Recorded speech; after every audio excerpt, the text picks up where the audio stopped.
Once upon a time. "Alice, do your homework, dear," Alice's mother shouted up the stairs. But Alice couldn't, as daydreams and adventure whispered in her ear. Sleep was coming quick, and Alice began to slip back into Wonderland. Little does she know, she won't be returning to the land she holds so dear. Alice fell and fell, further and further into Once Upon a Time. Alice landed in an enormous dark room, full of frames with vibrantly dancing images inside. She walked up to the first and knocked with a boom. It opened like a door, and she walked in, and thought her eyes had lied.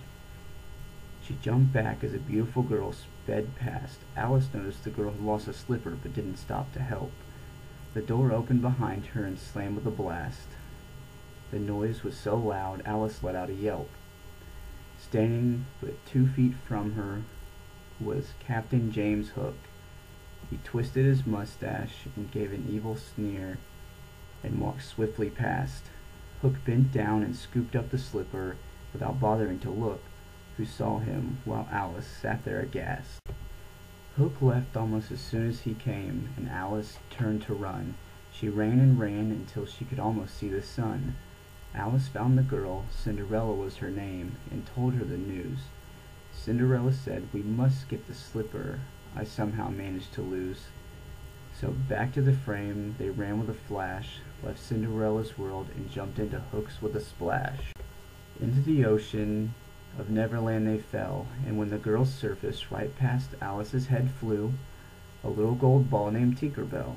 Alice and Cinderella swam and swam across the ocean blue. Out of the water they followed a fairy who finally slowed near a gang of boys and their leader. A boy with fiery red hair flew around and crowed as the boys chanted, "Peter Pan, Peter Pan, Peter." Peter saw the girls and Tinker Bell coming from afar, but other than Tink he couldn't figure out who they are. He readied the boys for battle with a whistle and a cough, then jumped through the air with a hoot and a crow and took off.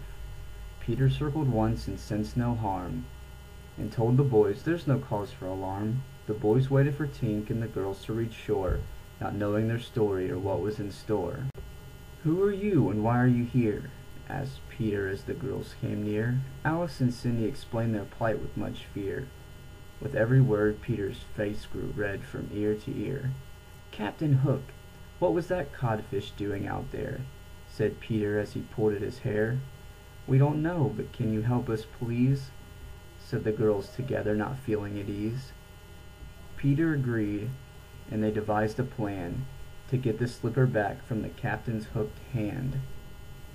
They followed the lost boys through the wild woods of Neverland. Pirates, ye beware. Meanwhile, on Hook's ship, he met with Lady Tremaine, Cindy's wicked stepmother. Wasting no time, he pulled the slipper from a pocket on his hip. "It's a shame this shoe won't fit another," said Hook as he handed it to Lady Tremaine. "I care not about that, James," said Cinderella's wicked stepmother, "as long as the slipper she does not regain." Peter, Alice, Cindy, and the boys soon arrived at Pirate Cove. The boys were soon ready for battle to get back the slipper. Alice led the boys on the ground while Pan watched from above. Peter was met by a spray of cannon fire as the ground troops were attacked by Hook's men. Peter dodged the cannonballs and flew higher. Alice was taken aback but quickly gained the upper hand. The news soon reached Lady Tremaine of the intruding group and the little ground they had left to gain. Hook scrambled to hide the slipper in a chest below deck. He knew if the kids found the slipper, it would be his neck. Alice led Cindy and the lost boys to Hook's dock. She soon heard the eerie sound of a ticking clock. "I'll handle Hook," shouted Peter from above. Then he swooped in and perched on the mast like a dove. Hook and his crew ran on deck from below. Alice, Cinderella, and the boys were ready this time. The battle was on, and Peter began to crow. The battle was over as quickly as it had begun. Peter's skills with the sword and the lost boys' tricks left the pirates useless. Hook's plan was undone. The boys shouted, "Let's make them walk the plank just for kicks." As Hook began to walk the plank, Lady Tremaine appeared with the slipper. The lady spoke and Cinderella's heart sank. "Let them go or I'll destroy the slipper and your future." Just then the eerie ticking grew louder and something crashed into the ship. The wicked stepmother lost her balance and the slipper went flying. Everyone dove at once, but Peter flew and caught it by the tip of the heel, saving it from shattering. Hook and Lady Tremaine walked the plank, and Alice and Cinderella made sure the ship sank. "We have to get home, but the frame is way up there," said the girls as they started to cry. "You can go anywhere," said Peter. "You're going to learn to fly." Soon there was no crying. Happy thoughts were flowing, and the girls were floating and flying.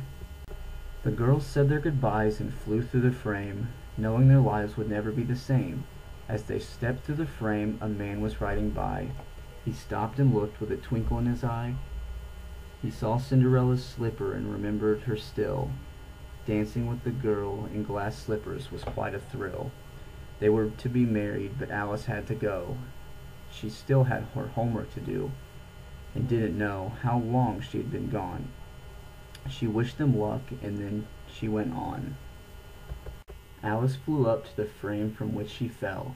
The shaft she fell through was as deep as a well. She soon was back from whence she came, back to her quiet room so tame, back to her homework so lame. But it was she who fell asleep, so she's to blame. "Alice, finish your homework," shouted her mother up the stairs. But Alice fell back asleep, with dreams of adventure and having no cares. And she dreamt happily ever after. The end.